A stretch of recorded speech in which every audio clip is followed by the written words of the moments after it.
Iran जैसे पीछे से लोगों को लड़ाता है, वो चाहे हमास हो, हिजबुल्लाह हो या हुतीस के जरिए पीछे से कायरों की तरह वार करता रहेगा। ये सारे खिलाड़ी मिलकर मिडिल ईस्ट को युद्ध का मैदान बना देना चाहते हैं। इसमें सबसे खतरनाक इस युद्ध में एंट्री हो सकती है वो है किम जोंग उन। पार्टी में शरीक होने आए थे, निपटा दिया। दुनिया भर के मुसलमान ईरान की तरफ देख रहे हैं, कुछ करके तो दिखाओ। ईरान की राजधानी तेहरान में ईरान के सबसे बड़े मेहमान को, जो वहां सबसे बड़े उत्सव में शामिल होने थे, इस्माइल हानिया साहब, उनको किसी ने निपटा दिया उनके घर ही में। और सबसे जरूरी बात यह है कि वो सेफ हाउस था, और वो सेफ हाउस बनाया गया था 80s के दौर में, जो वॉर वेटरन्स थे ईरान और इराक वॉर के दौरान, कि वो लोग जब ठहरेंगे तो इस घर में ठहरेंगे। किसकी देखरेख में? प्रेसिडेंट्स की देखरेख में और वहां के सर्वोच्च नेता खामनेई की देखरेख में। लेकिन ये भाई साहब निपटा दिए गए बीचों बीच तेहरान के, और कह रहे हैं कि मोसाद ने किया है ये। तो मोसाद ने तो 7 अक्टूबर 2023 को यह तय कर लिया था कि दुनिया के चाहे जिस भी कोने में वो दुश्मन होंगे जिन्होंने 7 अक्टूबर को अंजाम दिया इजराइल के अंदर, उन सबको मोसाद ढूंढेगा और इस दुनिया से किसी और दुनिया में भेज देगा। और ये सब मोसाद लगातार कर रहा है, और बैक टू बैक बड़ी कैजुअलिटीज हो रही हैं हमास लीडरशिप में। मोहम्मद दैफ जो मिलिट्री विंग का हेड था, जिसने प्लान किया था 7 अक्टूबर 2023, उसको भी निपटा दिया हमास ने। अब मिडिल ईस्ट में सिचुएशन एस्केलेट होता हुआ दिख रहा है, दिख तो रहा है। अब सवाल सारा का सारा खेल, मतलब गेंद एक तरह से ईरान के पाले में। ईरान की यह हैसियत है, ईरानियों में यह हिम्मत है कि वो इजराइल से सीधा टकराने का मादा रखते हैं। क्या सैन्य कॉन्फ्लिक्ट होने की सिचुएशन है, या फिर ईरान जैसे पीछे से लोगों को लड़ाता है, वो चाहे हमास हो, हिजबुल्लाह हो या हुतीस के जरिए पीछे से कायरों की तरह वार करता रहेगा। क्योंकि इस तरह की जितनी भी लड़ाई है जिसमें आप बच्चों को, बुजुर्गों को, महिलाओं को निशाना बनाएं, यह कायरता ही है। और इसकी शुरुआत 7 अक्टूबर 2023 को खुद हमास ने किया था। और दूसरी बात कि जब आप इस तरह की कृत्यों को अंजाम देते हैं तो आप सामने वाले पर सवाल नहीं उठा सकते। अब सारा कुछ खामनेई के ऊपर है कि खामनेई क्या करना चाहते हैं, क्योंकि दुनिया भर के 190 करोड़ मुसलमान, 57 मुस्लिम देशों के लोग एक साथ ईरान की तरफ देख रहे हैं। क्योंकि जो भी मुस्लिम उम्मा है वो इस बात को बेइज्जती की तरह ले रहा है कि आपके घर में आए हुए आपके मेहमान को, आपके यहां उत्सव था, यह बेचारा भोज खाने आया था, पार्टी में शरीक होने आए थे, निपटा दिया आपके घर में। तो यह आपकी सुरक्षा व्यवस्था पर सवाल है, आपकी सिक्योरिटी एजेंसीज पर सवाल है। और ये जो आप ढिंढोरा पीटते हैं ना कि आप खलीफा हैं, आप दुनिया में बड़े ताकतवर हैं, मिडिल ईस्ट में आप जैसा कोई नहीं है, तो बता दिया इजरायलियों ने कि आप क्या हैं। सच यह है कि तेहरान की गली गली में मोसाद घूम रहा है, और तेहरान की हर सुरक्षा एजेंसी, ईरान की हर सुरक्षा एजेंसी में मोसाद के लोग हैं।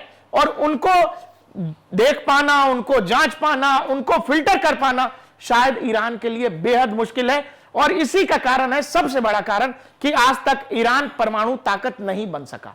जब भी कोशिश करता है इजरायली इसको फुस कर देते। अब इस कहानी में हो सकता है ईरान के कुछ दोस्तों की एंट्री हो जाए। आप देखो कि ईरान और इजराइल का को जो बॉर्डर है वो कहीं से कुछ मिलता नहीं है। तो लड़ाई कैसे लड़ोगे? एयर पावर से लड़ोगे? इजराइल की एयर पावर के पास तुम्हारी कोई हैसियत नहीं है। इजरायली F-35, F-22 रैप्टर्स के आगे क्या करोगे? कौन सा रडार सिस्टम लगाओगे? उन स्टेल्थ विमान को दुनिया को कोई रडार सिस्टम पकड़ ही नहीं सकता है। तो सवाल है कि ईरान के पास क्या चाह रहा है, ईरान के पास क्या उपाय है, वो देख लीजिए। ईरान के पास उपाय है कि रशिया से लिए हुए S-300 सिस्टम ईरान अपने बॉर्डर्स पर तैनात कर रहा है। S-300 तैनात करने का मतलब यह है कि ईरान कह तो रहा है कि हम फुल फ्लेजेड वॉर में जा रहे हैं, हम बदला लेंगे, हम ऐसे नहीं जाने दे सकते, हमारी धरती पर हमारे मेहमान को निशाना बनाया गया है। यह सब बात ठीक है, लेकिन S-300 क्यों लगा रहे हो? लगा बस इसलिए रहे हो क्यों आपको और भी लग रहा है कि शायद इजराइल अभी और भी कुछ करने वाला है। तो S-300 वहां ऑपरेशनल कर दिया गया है। दूसरी बात, जितने भी एयर डिफेंस सिस्टम ईरान के पास है उसमें सबसे ज्यादा उन्नत यही रशिया वाला S-300 है। जो हमारे पास S-400 है उससे पहले का ये वर्जन है S-300। इसके अलावा अब कुछ और खिलाड़ी इस खेल में एंटर हो रहे हैं, वो चाहे पुतिन हो या फिर एर्दोआन हो, किम जोंग उन हो और बाइडेन हो। सबकी अपनी अपनी, सबका अपना अपना खेल है। सबका अपना अपना फायदा है और सब लोग, ये सारे खिलाड़ी मिलकर मिडिल ईस्ट को युद्ध का मैदान बना देना चाहते हैं। हर आदमी युद्ध अपने घर में नहीं लड़ना चाहता, वो घर में नहीं दूसरे के मैदान में युद्ध लड़ना चाहता है, और यही समझदारी की बात है।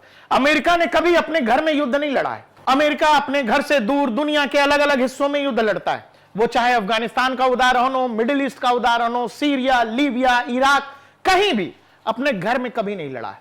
अब ये कुछ खिलाड़ी इसलिए आ सकते हैं क्योंकि पुतिन ईरान के दोस्त हैं, एर्दोआन बहुत अच्छे दोस्त नहीं है, लेकिन इनको भी खलीफा बनना है, क्योंकि दुनिया के जितने भी मुस्लिम देश हैं उनकी नजर में ईरान ही लड़ता हुआ दिख रहा है। आप, सबसे जरूरी बात, आप कितना लड़ रहे हैं इससे फर्क नहीं पड़ता है, सारा खेल नैरेटिव का है। ईरान लड़ता हुआ दिख रहा है, दुनिया ये जानती है कि हमास हो, हिजबुल्लाह हो या हुतीज हो, इनके पीछे ईरान है, ईरान ही इनको फाइनेंस भी करता है, हथियार देता है। तो दुनिया ये समझती है कि भाई इजरायली जो दुनिया की एंटी इस्लामिक ताकत है, इसके खिलाफ कौन लड़ रहा है? तो ईरान लड़ रहा है। लेकिन एर्दोआन भी लड़ता दिखना चाहते हैं, एर्दोआन को भी मुस्लिम वर्ल्ड का खलीफा बनना है, और इसीलिए यूरोप के प्रभाव में रहते हुए भी इन्होंने टर्की का पूरा इस्लामीकरण कर दिया। और अब एर्दोआन कह रहे हैं कि अगर इजराइल लेबनान पर कोई एक्शन करेगा या इजरायली फोर्सेज अब नहीं रुकी तो हमारी एंट्री होगी। इसमें सबसे खतरनाक इस युद्ध में एंट्री हो सकती है वो है किम जोंग उन की। किम जोंग उन जैसे भरा पड़ा है कि उसको एक युद्ध लड़ना है, वो अमेरिका के खिलाफ हो या अमेरिका के अलाई के खिलाफ। अमेरिका की एंट्री सीधे नहीं है, लेकिन आप ये समझ लेना कि कहीं भी अगर इजराइल युद्ध में पड़ता है तो अमेरिका न चाहते हुए भी आएगा। क्यों आएगा? उसके पीछे वहां की इजरायली लॉबी कह लीजिए या ज्यूज लॉबी जो अमेरिका के अंदर है। ये जो लॉबी है वो इतनी ताकतवर है, इतना पैसा है कि अमेरिका को उस युद्ध में आना ही पड़ेगा, ये अमेरिका की मजबूरी है।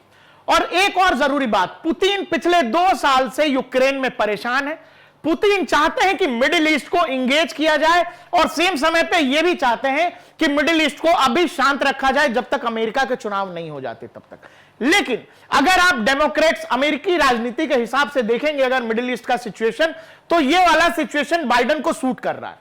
सूट इसीलिए कर रहा है क्योंकि डेमोक्रेट्स का सिचुएशन अमेरिका में अच्छा नहीं है, डेमोक्रेटिक पार्टी हारती हुई दिख रही है। अब तो खैर कमला हैरिस है, लेकिन तब तक प्रेसिडेंट, जब तक चुनाव नहीं होते, बाइडेन रहेंगे। तो बाइडेन प्रशासन एक युद्ध ढूंढ रही है। चुनावों में जीतने का सबसे आसान तरीका है युद्ध कर लो, राष्ट्रवाद को जगा दो और युद्ध जीत जाओ, ऐसा लोग कहते हैं। तो ये एक मौका मिडिल ईस्ट में ईरान दे रहा है। ईरान के लिए एक और खतरा है कि क्या ईरान ये युद्ध झेल सकने की ताकत रखता है? क्या ईरान, क्योंकि बड़ी मुश्किल से ईरान मिडिल ईस्ट में उठकर खड़ा हुआ है तमाम यूरोपीय सैंक्शंस, अमेरिकी सैंक्शंस के बावजूद, क्या ईरान सीधे युद्ध में पड़कर खुद को 10 साल, 20 साल, 25 साल पीछे ले जाने को तैयार है? नहीं तैयार है। लेकिन सेम समय पे इसको मैसेज भी देना है दुनिया को कि हमारे घर में जो हमारी बेइज्जती हुई, भाई घर आए हुए मेहमान को कोई निपटा देता है, इससे बड़ी बेइज्जती कुछ नहीं होती है। और इसीलिए अब S-300 तैनात हो रहा है। दुनिया भर के अपने दोस्तों को फोन किए जा रहे हैं कि हमें क्या करना चाहिए। ईरान इन सब में मुसलमानों का नेता बनता दिख रहा है और यह बात एर्दोआन को पसंद नहीं आ रही है, और इसीलिए किसी की लड़ाई में अपनी कहानी के साथ एर्दोआन एंटर कर गए कि हम लड़ेंगे, हम लड़ेंगे, हम देखते हैं इजराइल क्या करता है। अब आप ये देखो, जब ये मिडिल ईस्ट का मैप आप देखोगे तो ना टर्की और ना ईरान, दोनों का ही बॉर्डर इजराइल से कहीं नहीं लगता है। तो कैसे लड़ेंगे? टर्की के पास एक रास्ता और है, वो है नेवी के जरिए, एयर पावर के जरिए, जबकि ईरान के पास केवल एयर पावर और बैलिस्टिक मिसाइल की ताकत है। तो आप ये समझो एक तरह से ब्लैकमेलिंग का खेल मिडिल ईस्ट में हर कोई अपने अपने लिहाज से खेल रहा है। और मैं आपको एक क्लियर एंड कट मैसेज बता देता हूं, अगर इस युद्ध में 2 लोगों की एंट्री हो गई, वो है अमेरिका और एक किम जोंग उन, फिर इस युद्ध को विश्व में फैलने से कोई नहीं रोक सकेगा। खामनेई प्रशासन इस बात के आकलन में लगा है, कैलकुलेशन में लगा है कि हमको करना क्या चाहिए, क्योंकि बदनामी तो हो गई है। दुनिया भर के मुसलमान ईरान की तरफ देख रहे हैं कि कागजी शेर हो या असल में सच्चा शेर हो, कुछ करके तो दिखाओ।